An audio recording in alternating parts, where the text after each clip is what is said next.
तो आज हम बात करेंगे 9th क्लास के जो सिलेबस हैं, जो न्यू पैटर्न आया है उस पैटर्न के ऊपर, जिसमें आपको दिख रहा होगा ये पैटर्न कि national council of education research and training NCERT की मदद से यहाँ पर NEP 2020 में लागू हुआ न्यू सिलेबस है, जो न्यू पैटर्न है। 9th क्लास में जो चेंज हुआ है वो है पहला लैंग्वेज कोर्स। लैंग्वेज में इंग्लिश में हिंदी, संस्कृत, उर्दू और मॉडर्न इंडियन लैंग्वेज में बदलाव हुआ है।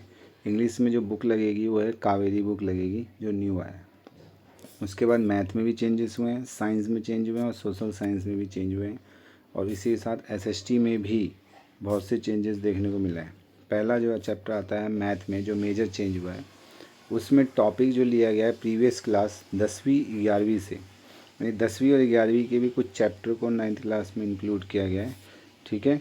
और 12वें चैप्टर को हटा दिया है, ह्यूमन्स फार्मूले को चैप्टर को हटा दिया गया है 9th क्लास से। इसमें अर्थमेटिक प्रोग्रेशन AP जो 10th क्लास का है वो शामिल किया गया है। ज्योमेट्रिक प्रोग्रेशन GP जो आपके क्लास 11th का है वो शामिल किया गया है। Pair of linear equation 2 variable जो 10वीं क्लास का है वो शामिल किया गया है। Area related to circle class 10th का शामिल किया गया है। और बाकी introduction of statics and data analysis concept को शामिल किया गया। इसमें टोटल पहले इंक्रीज हुए थे आपके 12 थे, अब 12 से 15 चैप्टर हो गए हैं। 2 लेवल असेसमेंट हो जाएगा इसमें। पहला आएगा प्रोफेशनल लेवल, जिसमें मेजॉरिटी ऑल स्टूडेंट होंगे, यानी सारे ही करने होंगे इसमें। एडवांस लेवल पे जाएगा optional competitive exam. Next English में जो चेंज हुआ है वो इसमें बिहेव एंड मूवमेंट को रिप्लेस किया गया है। जो इसमें जो beehive and movement text books को CBSE के यूज़ किए गए हैं, जिसमें न्यू बुक जो होगी वो कावेरी होगी, वो भी सिंगल बुक होगा, जो कि इंटीग्रेटेड इंग्लिश टेक्स्ट बुक होंगे। पहले इसमें 16 चैप्टर और 8 पोएम थे, लेकिन अब 8 प्रोज यानी थ्योरी और 8 पोएम होंगे। जो न्यू फोकस किया जाएगा वो कम्युनिकेशन स्किल और प्लस ओरिजिनल राइटिंग के ऊपर ध्यान दिया जाएगा। स्किल बेस्ड ज़्यादा होंगे, असेसमेंट भी ज़्यादा होंगे। साइंस में जो चेंज किया गया मेजर चेंज, इसमें रिप्रोडक्शन चैप्टर जो 10th क्लास का है उसे 9th में शामिल किया गया है। ग्रेविटी चैप्टर को, जो ग्रेविटी चैप्टर है ग्रेविटेशन, उसको हटा दिया गया है, ठीक है। वो 10वीं क्लास का जो रिप्रोडक्शन है उसको शामिल किया गया है। वर्क एनर्जी को इसको चेंज किया गया है सिंपल मशीन में, जिसमें लीवर पुली इंक्लूड पैनल आएगा। ऑब्जर्वेशन और एक्सप्रेशन पे ज़्यादा, मतलब एक्सपेरिमेंट पे ज़्यादा फोकस की गई है। और टोटल चैप्टर 12 है तो 11 डेप्थ इंक्रीज की गई है। सोशल साइंस में बहुत से चेंज की गई हैं, साइंस सोशल साइंस में भी SST में। उसको मैं आपको नेक्स्ट वीडियो में अच्छे से एक्सप्लेन करूँगा क्या क्या चेंज हुए हैं मेजर।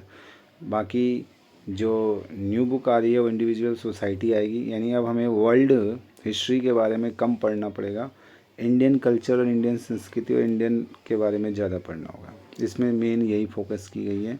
बाकी जो मेजर चेंज हुआ है वो, यानी अब 9th क्लास ईजी भी है, ये भी है, लेकिन विदाउट कोचिंग इंस्टीट्यूट के बिना ये थोड़ा असंभव सा लगता है, इसीलिए इंस्टीट्यूट ज्वाइन करो। और जो बच्चे इंतज़ार कर रहे हैं कि मैं बाद में पढ़ाई करूँगा, तो वो तो फिर सोच ही सकते हैं बस, क्योंकि जिस तरह से चेंजेस हुए हैं उस हिसाब से 10वीं और 11th का भी पढ़ना पड़ेगा। इसलिए अभी से ही अब अपनी पढ़ाई को ध्यान दे दें और बढ़िया से स्कोर कर सकते हो, इसीलिए अभी से लग जाओ, इंतज़ार मत करो।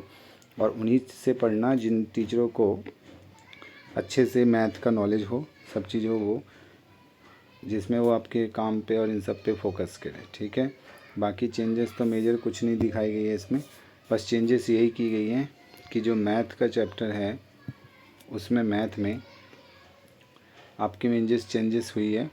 और बाकी 2 लेवल में, यानी AP आप पढ़ोगे, AP पढ़ना है और उसके बाद GP पढ़ना है। ये 2 चैप्टर मेजर है जो आपको पढ़ना ही है। बाकी तो और कोई बदलाव उतने हैं नहीं, बस याद रखना जो आपकी कोचिंग में है वो आप ज़रूर जाना, जिससे कि आपकी पढ़ाई अच्छी हो सके, ठीक है। मिलता हूँ अगले वीडियो में, जिसमें और अच्छे से एक्सप्लेन करूँगा। हिंदी मीडियम वाले बच्चों के लिए भी एक्सप्लेन करना है मुझे, ठीक है। तो आप सब लगातार बने रहो चैनल पे, और नेक्स्ट वीडियो में लेकर आऊँगा जिसमें आपकी क्लास शुरू होने वाली है। 9th और 10th की ऑनलाइन क्लास मैं शुरू करने वाला हूँ मैथ का, इन सब का, उसके लिए तैयार रहना, ठीक है। Bye bye.